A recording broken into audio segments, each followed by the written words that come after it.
Olá pessoal, tudo bem? Sou o professor Fernando Pereira e hoje a gente vai falar um pouquinho sobre compostos moleculares, tá? O que seriam compostos moleculares, pessoal?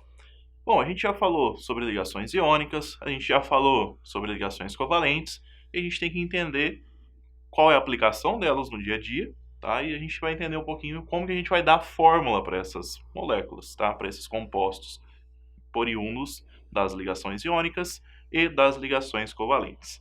Então, a gente vai falar sobre compostos moleculares. Vamos lá, então. Compostos iônicos. Então, lá em ligação iônica, a gente falou sobre retículo cristalino. Formavam-se pequenos cubos, né?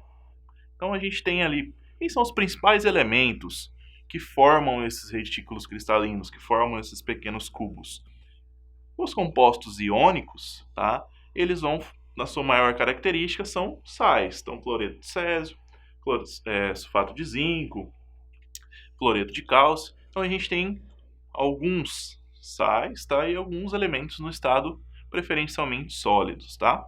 Não especificamente todos são sais, lembrando disso também, mas especificamente em seu estado sólido. Então vamos continuar aqui, vamos falar um pouquinho sobre compostos covalentes, então, pessoal. Composto covalente, a gente viu que é compartilhamento, né? Ok. Então a gente tem algumas especificações aí para esses tipos de elemento. Tá? Principais a gente tem nos gases, tá? Nos líquidos e principalmente compostos derivados de carbono. Tá? Quando a gente fala de carbono, a gente está falando necessariamente de compostos covalentes, ok? Então a gente tem essas estruturas. Ok, e como a gente vai determinar a fórmula de cada um, professor? Mas tá, H2O, como que a gente faz isso? Cl2, como que a gente faz isso? Vamos entender um pouquinho melhor? Então vamos lá, ó. Opa, a gente tem os compostos metálicos também, pessoal. Então, compostos metálicos.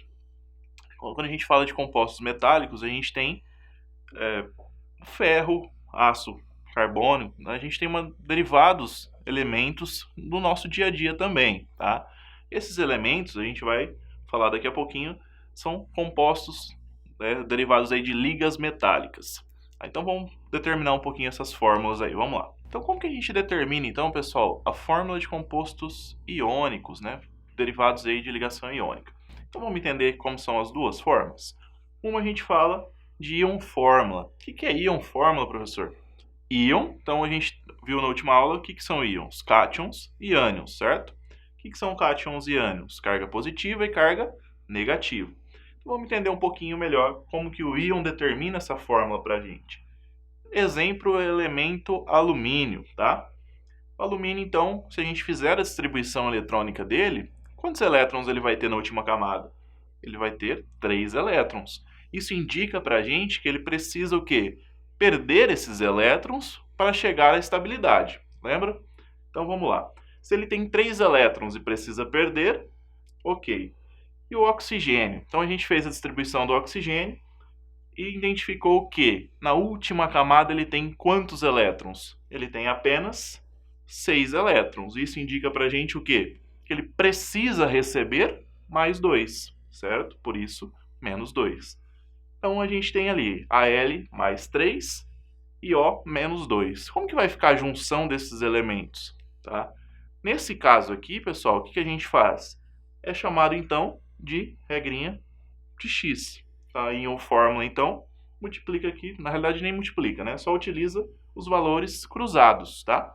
Então, a gente vai pegar o 3, o valor, tá, pessoal? Não mais 3 ou menos 3, não é isso. A gente vai pegar só o número.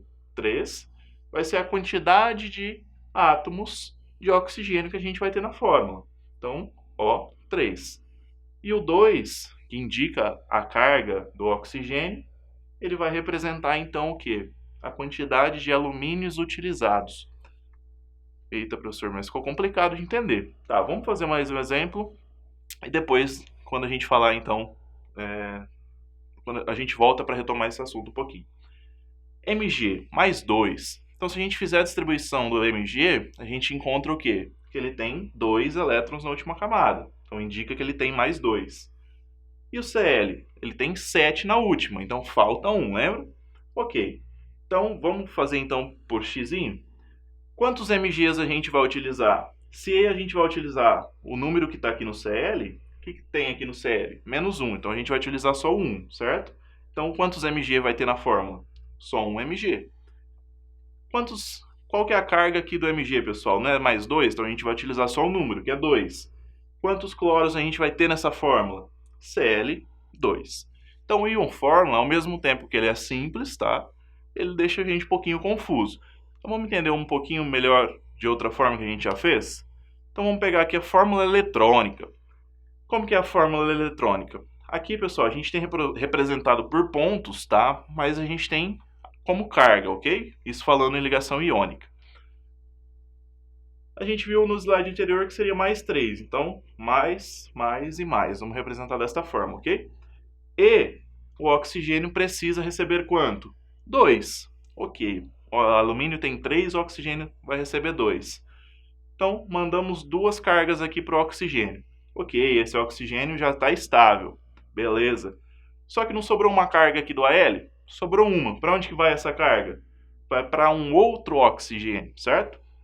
Então, se a gente contar 1, 2, 3, 4, 5, 6, 7. Então, a gente tem 7 cargas do oxigênio e ainda falta uma. O que a gente tem que fazer nesse caso? Adicionar mais um alumínio. Só que se adiciona mais um alumínio, quantas cargas o alumínio tem? Não é 3? Então, a gente manda uma carga aqui para o oxigênio, certo? Aí aqui a gente finaliza com 8. Beleza. Só que sobrou quantas ainda do alumínio? Ainda sobrou 2. Para a gente finalizar essas cargas, o que a gente tem que fazer? Colocar mais um alumínio. Então, quando a gente fala de fórmula eletrônica, é só a gente contar o quê? Quantos átomos de alumínio a gente gastou nessa fórmula? Não foi 2? 1, 2. Alumínio 2. 1, 2, 3 oxigênios. Então, O3. Então, a gente tem o quê? Trióxido de alumínio, ok? Então, vamos entender aqui no caso do MgCl2. Então, a gente tem 2 carguinhas, né? 2 cargas positivas. E o Cl precisa receber essas 2 cargas. Só que cada Cl, pessoal, não pode receber somente uma carga. Então, o que acontece? Ó, Mg+, então vai para quem? Para um Cl e o outro maisinho vai para outro Cl. Então, a gente chegou à estabilidade? Chegou. O Mg perdeu seus 2 elétrons e cada um desses Cls recebeu uma carga.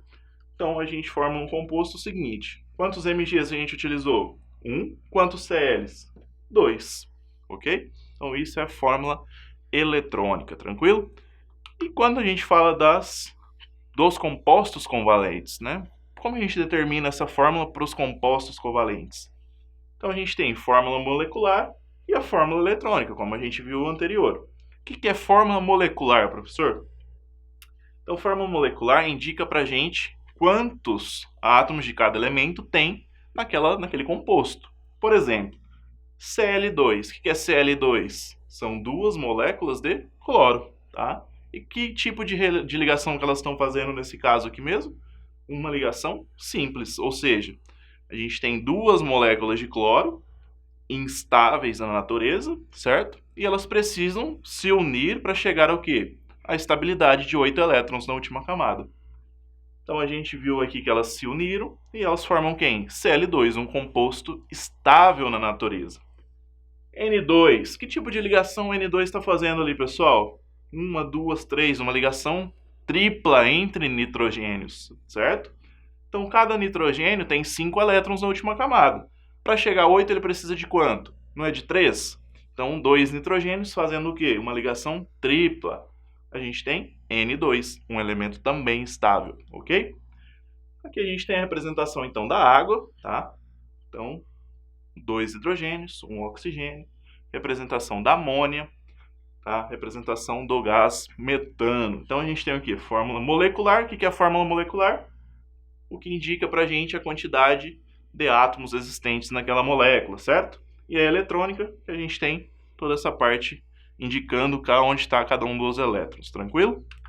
Vamos lá então. Fórmula estrutural. Então a gente falou ali de ligação simples, dupla, né?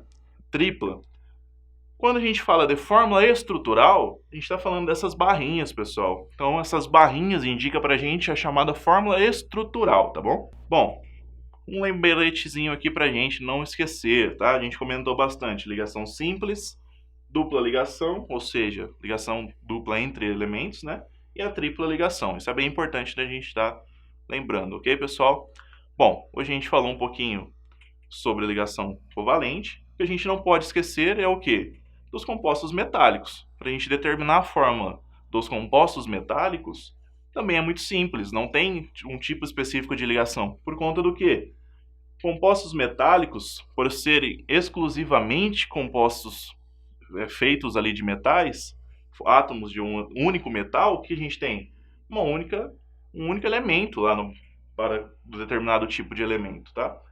Substância, por exemplo, cobre.